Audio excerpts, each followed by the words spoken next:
Neat ಪ್ರಶ್ನೆ ಪತ್ರಿಕೆ ಅಕ್ರಮ ಖಂಡಿಸಿ ನಿನ್ನೆ ಪ್ರಧಾನಿ ನಿವಾಸದ ಮುಂದೆ ಪ್ರತಿಭಟಿಸಿದ್ದ ಕಾಂಗ್ರೆಸ್ ಇವತ್ತು ಸಂಸತ್ತಿನ ಒಳಗೂ ಹೊರಗೂ ಮಹಾಸಮರವನ್ನೇ ಘೋಷಿಸಿತ್ತು. ಕಪ್ಪು ಬಟ್ಟೆ ಧರಿಸಿ ಬಂದ ವಿಪಕ್ಷ ಸಂಸದರು ಸರ್ಕಾರದ ವಿರುದ್ಧ ಘೋಷಣೆ ಕೂಗಿ ಧರ್ಮೇಂದ್ರ ಪ್ರಧಾನ್ ರಾಜೀನಾಮೆಗೆ ಪಟ್ಟು ಹಿಡಿದಿದ್ರು. ನೀಟ್ ಪ್ರಶ್ನೆ ಪತ್ರಿಕೆ ಅಕ್ರಮ ಈಗ ದೇಶದ ಅತಿ ದೊಡ್ಡ ರಾಜಕೀಯ ಸಂಘರ್ಷವಾಗಿ ಬದಲಾಗಿದೆ. ನಿನ್ನೆ ಪ್ರಧಾನಿ ನಿವಾಸದ ಮುಂದೆ ಪ್ರತಿಭಟನೆ ನಡೆಸಿದ್ದ ಕಾಂಗ್ರೆಸ್ ಇಂದು ಸಂಸತ್ತಿನ ಒಳಗೂ ಹೊರಗೂ ಮಹಾ ಸಮರವನ್ನೇ ನಡೆಸಿದೆ.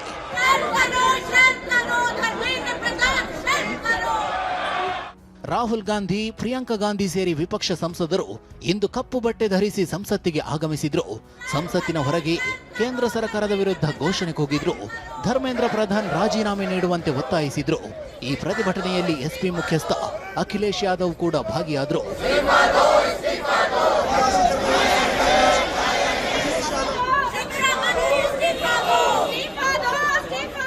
ಪ್ರಧಾನಿ ಮೋದಿ ಸರ್ವಾಧಿಕಾರದ ರೀತಿ ಕಾರ್ಯನಿರ್ವಹಿಸುತ್ತಿದ್ದಾರೆ ಅಂತ ಎಐಸಿಸಿ ಅಧ್ಯಕ್ಷ ಮಲ್ಲಿಕಾರ್ಜುನ ಖರ್ಗೆ ಆಕ್ರೋಶ ಹೊರಹಾಕಿದ್ರು.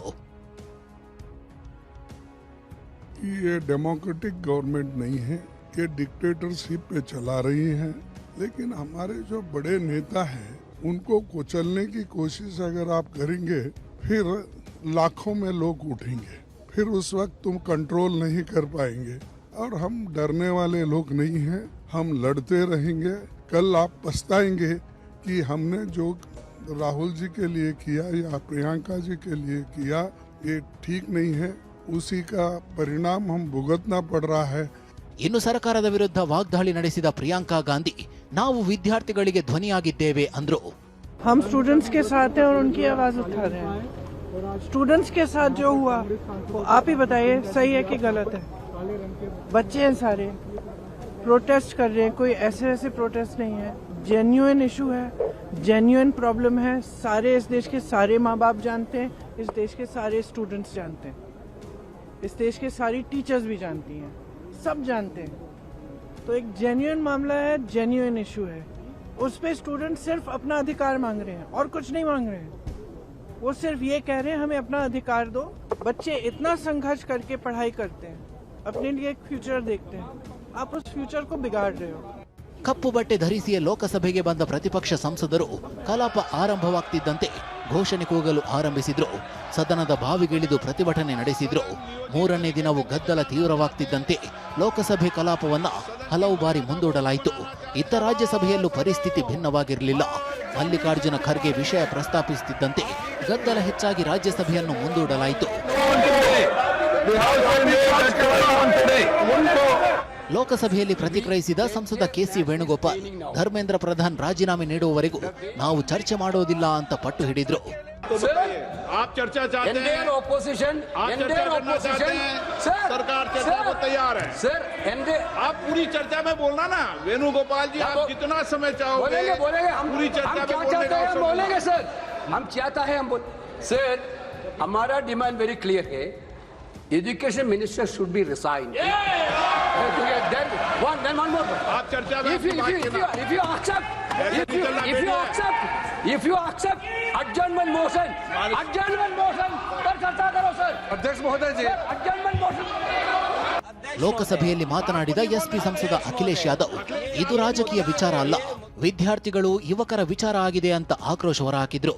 अध्यक्ष महोदय, ये मुद्दा कांग्रेस समाजवादी पार्टी बीजेपी का नहीं है, ये मुद्दा युवाओं और छात्र नौजवानों का है। आपने इनको बुलवा दिया, क्या समझौता कर लिया आपने? क्या आपने क्यों नहीं बोलने दिया हमें? अध्यक्ष मैंने बोलने के लिए कहा, एक मिनट प्लीज। नहीं, आपने समझौता क्यों कर लिया फिर? हम लोग का बात भी अखिलेश जी नहीं, छात्र नौजवान क्या केवल अखिलेश जी एक मिनट नहीं। अध्यक्ष महोदय, ये पक्ष ठीक नहीं है अध्यक्ष महोदय। छात्रों की नहीं सुनी जाएगी तो सड़कों पे आएंगे। और जो सरकार ने व्यवहार किया है, इस्तीफा तो क्या है, इस्तीफा तो जब चाहेंगे तब मंत्री ले लेंगे, सदन के बाद ले लेंगे। लेकिन सवाल ये जो छात्रों के साथ व्यवहार हुआ है, उनके हाथ तोड़े, सर तोड़ा, उनके कपड़े फाड़े, क्या बेटियों के कपड़े फाड़ेंगे आप? हम और राहुल नहीं थे। अध्यक्ष महोदय, हम मजबूरी में गए हैं प्रधानमंत्री के आवास पर। अगर आप सुन लेते हैं यहाँ पर तो हम नहीं जाते। क्या प्रधानमंत्री स्टेटमेंट नहीं दे सकते हैं? युवाओं के लिए आप बाहर बोल सकते हैं, सदन में क्यों नहीं बोल सकते हैं आप?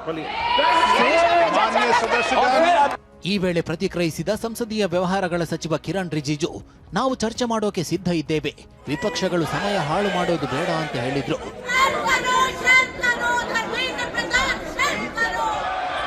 कि सरकार की तरफ से औपचारिक हमने फिर से कह दिया है कि हम चर्चा के लिए तैयार है, तो समय तय करें और पार्लियामेंट का समय को बर्बाद नहीं करके. ಇತ್ತ ರಾಜ್ಯಸಭೆ ವಿಪಕ್ಷ ನಾಯಕ ಮಲ್ಲಿಕಾರ್ಜುನ ಖರ್ಗೆ ಕೂಡ ನೀಟ್ ಮಾಫಿಯಾ ಚರ್ಚೆಗೆ ನಿರಾಕರಿಸಿದ್ರು.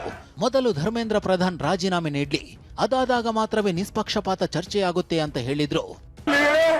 अगर फेयर डिस्कशन होना है तो शिक्षा मंत्री पहले राजीनामा देना चाहिए. जब वो राजीनामा नहीं देंगे निष्पक्षपात चर्चा यहाँ नहीं होगी. इसीलिए अगर निष्पक्षपात चर्चा होना तो मैं रिक्वेस्ट करता हूँ गवर्नमेंट को. ಇನ್ನೊಂದೆಡೆ ಆಮ್ ಆದ್ಮಿ ಪಕ್ಷದ ಸಂಸದ ಸಂಜಯ್ ಸಿಂಗ್ ರಾಜ್ಯಸಭೆಯಲ್ಲಿ ನಿಯಮ 267 ಅಡಿ ನಿಲುವಳಿ ಸೂಚನೆ ನೀಡಿದ್ದು, ಎಲ್ಲ ಕಲಾಪ ಸ್ಥಗಿತಗೊಳಿಸಿ ನೀಟ್ ಅಕ್ರಮದ ಬಗ್ಗೆ ಮಾತ್ರ ಚರ್ಚೆ ನಡೆಸುವಂತೆ ಆಗ್ರಹಿಸಿದ್ರು. ಹಲವು ಬಾರಿ ಮುಂದೂಡಿಕೆ ಬಳಿಕ ಕಲಾಪ ಆರಂಭವಾದರೂ ಮತ್ತೆ ಗಲಾಟೆ ಗದ್ದಲ ಮಾತ್ರ ಕಡಿಮೆ ಆಗಿರಲಿಲ್ಲ. ಇದರಿಂದ ಲೋಕಸಭೆ ಹಾಗೂ ರಾಜ್ಯಸಭೆ 2 ಕಲಾಪಗಳನ್ನ ನಾಳೆಗೆ ಮುಂದೂಡಲಾಯಿತು. ಇನ್ನು ದೆಹಲಿಯಲ್ಲಿರುವ ಮಾಜಿ ಮುಖ್ಯಮಂತ್ರಿ ಸಿದ್ದರಾಮಯ್ಯ ಕೂಡ ಕೇಂದ್ರ ಸರ್ಕಾರದ ವಿರುದ್ಧ ವಾಗ್ದಾಳಿ ನಡೆಸಿದ್ರು. ಅನ್ಯಾಯದ ವಿರುದ್ಧ ಪ್ರೊಟೆಸ್ಟ್ ಮಾಡ್ತಕ್ಕಂಥದ್ದು, ಅದನ್ನ ಹಚ್ಚಿಕ್ತಕ್ಕಂಥ ಪ್ರಯತ್ನ ಮಾಡ್ತಕ್ಕಂಥದ್ದು ಇದೆಯಲ್ಲ, ಅದು ಸರ್ವಾಧಿಕಾರಿ ಧೋರಣೆ. ವಿದ್ಯಾರ್ಥಿಗಳ ಭವಿಷ್ಯದ ಪ್ರಶ್ನೆ, ವಿಪಕ್ಷಗಳ ರಾಜಕೀಯ ಸಮರ, ಸರಕಾರದ ಪ್ರತಿದಾಳಿಯ ನಡುವೆ ನೀಟ್ ಅಕ್ರಮ ಈಗ ಕೇವಲ ಪರೀಕ್ಷೆಯ ವಿವಾದವಲ್ಲ, ಮೋದಿ ಸರ್ಕಾರ ಮತ್ತು ವಿಪಕ್ಷಗಳ ನಡುವಿನ ಪ್ರತಿಷ್ಠೆಯ ಯುದ್ಧವಾಗಿ ಬದಲಾಗಿದೆ. Bureau report, TV9.